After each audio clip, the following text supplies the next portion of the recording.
Good morning everyone, welcome back to my channel GS world group संदेश। Current से संबंधित प्रश्नों की व्याख्या करेंगे। न्यूक्लियर मिसाइलों को ट्रैक करने वाला भारत का पहला जहाज कौन होगा? ये होगा INS ध्रुव होगा। कौन होगा? INS ध्रुव होगा। DRDO जिसकी स्थापना जो हुई थी 1958 में हुई थी। रक्षा अनुसंधान एवं विकास संगठन, रक्षा अनुसंधान एवं विकास संगठन और राष्ट्रीय तकनीकी अनुसंधान संगठन के सहयोग से हिंदुस्तान शिपयार्ड द्वारा निर्मित ध्रुव जो है दुश्मन के परमाणु मिसाइल को ट्रैक करने से लेकर दुश्मन के सैटेलाइट और आने वाली बैलिस्टिक मिसाइल को पता लगाने की क्षमता रखता है। कौन करेगा? ये INS ध्रुव होगा। और इसको 10 सितंबर को विशाखापत्तनम में लॉन्च किया जाएगा। विशाखापत्तनम में अजीत डोभाल के द्वारा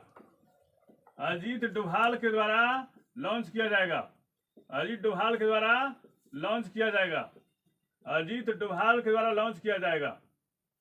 अजीत डोभाल जो है राष्ट्रीय सुरक्षा सलाहकार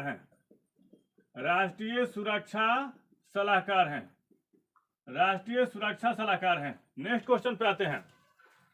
बिहार के किस खिलाड़ी ने टोक्यो पैरा ओलंपिक में गोल्ड मेडल जीता है? ये है प्रमोद भगत। ये प्रमोद भगत बैडमिंटन में स्वर्ण जीतने वाले पहले भारतीय बन गए हैं। उन्होंने फाइनल में ब्रिटेन के डेनियल बेथेल को हराया। वे विश्व चैंपियनशिप में 4 स्वर्ण पदक समेत 45 अंतर्राष्ट्रीय पदक जो है अब तक जीत चुके हैं। पैरा ओलंपिक में पदक पाने वे दूसरे बिहारी हैं। तथा एक और बैडमिंटन खिलाड़ी जो है मनोज सरकार ने कांस्य पदक जीता है। नेक्स्ट क्वेश्चन पे आते हैं। भारत के तीसरे स्वर्ण पदक जीतने वाले मनीष नरवाल किस खेल से संबंधित हैं? तो ये निशानेबाजी से हैं। मनीष नरवाल किस खेल से संबंधित हैं? निशानेबाजी से। विश्व रिकॉर्ड धारी 19 वर्षीय नरवाल जो है P4 मिश्रित 50 मीटर SH1 स्पर्धा में पैरा ओलंपिक का रिकॉर्ड बनाया है और 218.2 स्कोर करके अपने पहले ही खेलों में पीला तमगा जीता है। पहला स्वर्ण अवनी लेखरा ने जीता था।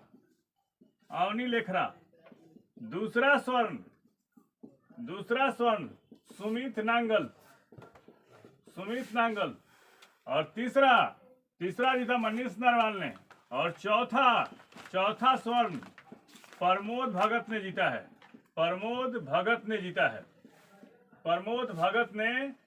है। अवनी लेखरा पैरा ओलंपिक के समापन समारोह की ध्वजवाहक बनेंगी। पैरा ओलंपिक के समापन समारोह की ध्वजवाहक बनेंगी। और ये पैरा ओलंपिक में दो पदक जीतने वाली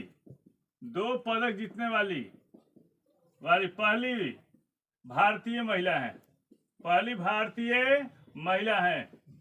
नेक्स्ट क्वेश्चन पे आते हैं। पैरा ओलंपिक में पदक जीतने वाले भारतीय प्रशासनिक सेवा के अधिकारी कौन है? तो सुहास एल यथिराज हैं। 38 वर्षीय यथिराज गौतम बुद्ध नगर के जिला मजिस्ट्रेट हैं। नेक्स्ट क्वेश्चन पे आते हैं। चांद पर दोबारा इंसानों को भेजने के लिए पहला मिशन जो था 1969 में किया गया था, जिसमें नील आर्मस्ट्रांग, बज एल्ड्रिन चांद की सतह पर गए थे। चांद की सतह पर गए थे, चांद की सतह पर गए थे। भेजने के लिए नासा कौन सा, नासा अमेरिकी अंतरिक्ष एजेंसी है, अमेरिकी अंतरिक्ष एजेंसी है, अमेरिकी अंतरिक्ष एजेंसी है। इसकी स्थापना जो हुई थी 1958 में हुई थी। कौन सा मिशन लॉन्च करेगा, तो आर्टेमिस मिशन लॉन्च करेगा। इस मिशन का मकसद पृथ्वी की सबसे पहली महिला को चांद की सतह पर उतारा जाएगा तथा इस मिशन का मकसद चांद की सतह पर वैज्ञानिक खोजों को आगे बढ़ाना है। नेक्स्ट क्वेश्चन पे आते हैं। 5 सितंबर को कौन सा दिवस मनाया जाता है, तो ये मनाया जाता है शिक्षक दिवस मनाया जाता है। 5 सितंबर को कौन सा दिवस मनाया जाता है, शिक्षक दिवस। विश्व शिक्षक दिवस कब मनाया जाता है, विश्व शिक्षक दिवस मनाया जाता है, विश्व शिक्षक दिवस मनाया जाता है 5 अक्टूबर को, 5 अक्टूबर को।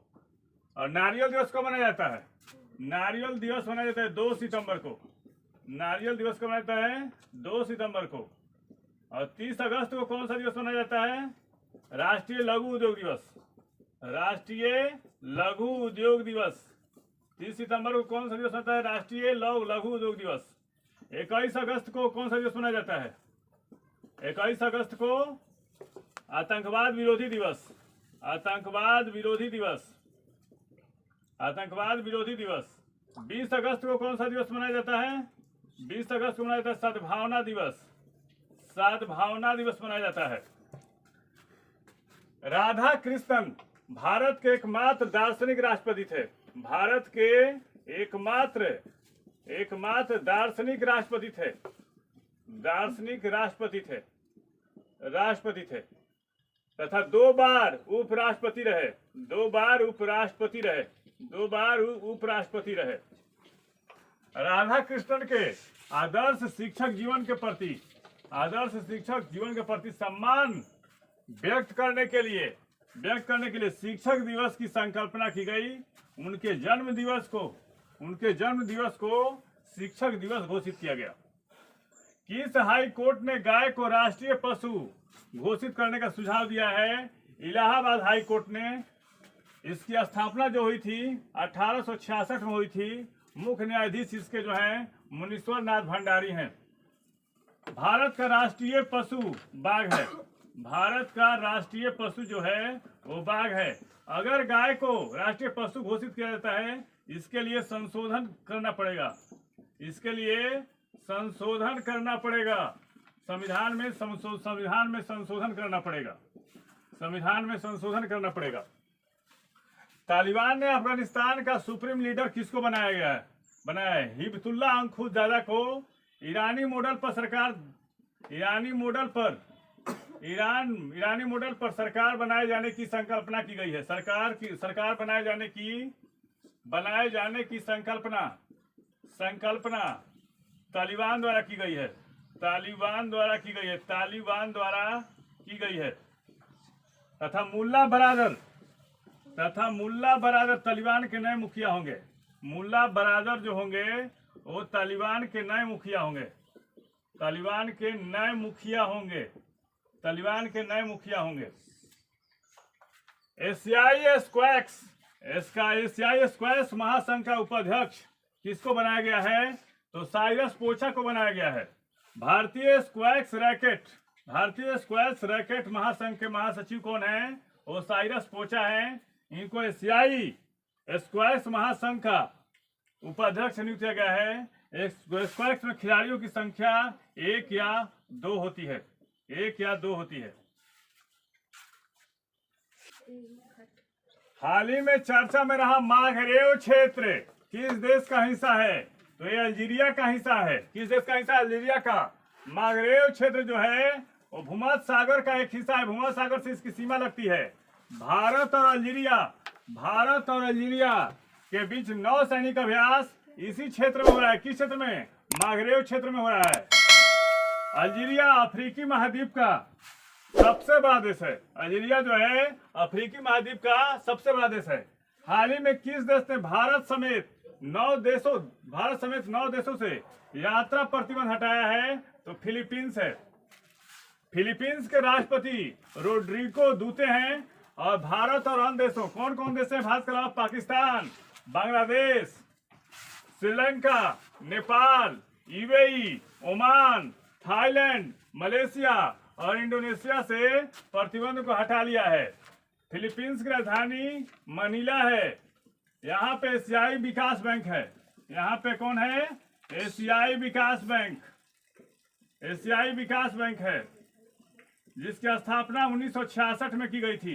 1966 में की गई थी।